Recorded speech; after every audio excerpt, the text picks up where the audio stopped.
Thabo Mbeki were just starting to thaw their frosty relationship, and despite objections, ties between the two nations continued to progress. Israel had even reopened their embassy, sending Ilan Baruch, the man Nir was here to protect, as not quite an ambassador, but someone who would hopefully transition into a full-fledged holder of that position one day. Today, they were at an enormous Cape Town mansion that screamed of old apartheid money. Doric columns, a vast outdoor pool, marble everywhere, all set on a massive, lush property. Nir had even seen peacocks wandering around the garden area. Baruch was here at the invitation of the South African Minister of Home Affairs, Nosiviwe Mapisa Nakula, whom he had met at a diplomatic function in Johannesburg several months back. In response to her inquiry about his eye patch, he told her about being severely wounded in 1970 during the War of Attrition with Egypt. This event had transformed him, he told her, and he was now very much a man of peace.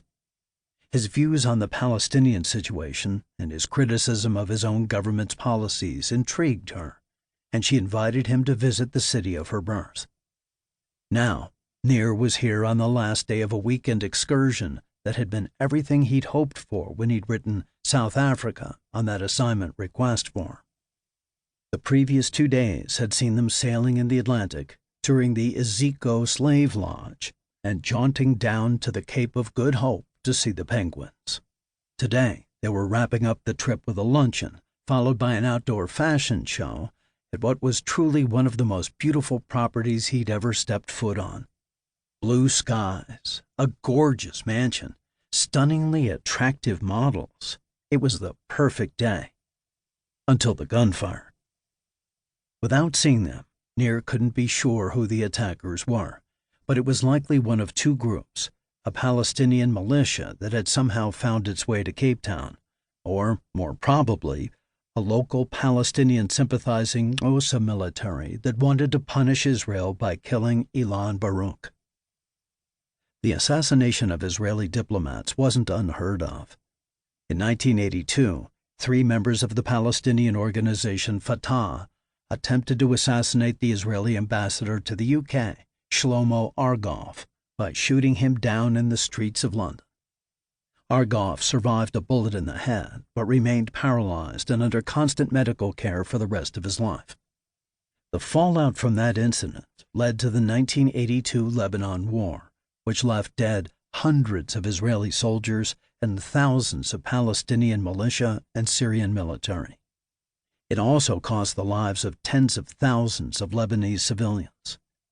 Nir knew his history and the potential ramifications of this attack. He would not let anything happen to Baruch. A half-dozen members of Mapisa Nakula's military escort immediately opened fire, their aim the entrance of the 12-foot cement wall surrounding the property. Knowing that their Vector R4 assault rifles would cause a lot more damage than he could pull off with his Jericho 941 9mm, Nir saved his ammunition and took stock of the situation.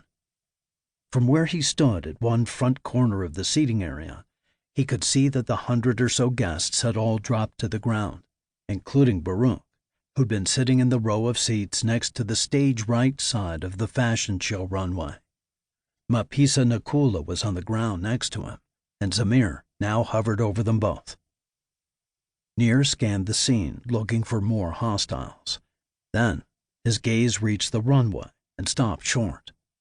With a fear-filled yet inquisitive stare, 2 ice-blue eyes held him captive. Nir sucked in a breath.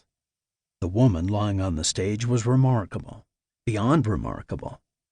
Full dark brows crowned her captivating eyes. The skin on her narrow face was bronze, and her thick, pouty lips were colored a rich red. As he gawked, those lips formed 2 words. "Do something!" "Stay down," he called to her, angry that he'd allowed himself to be distracted. The gunfire stopped. Nir turned toward the security wall, figuring the South African soldiers had dealt with the shooters. All he could see was a camouflage-dressed military. A groan sounded to his left. He spotted a woman.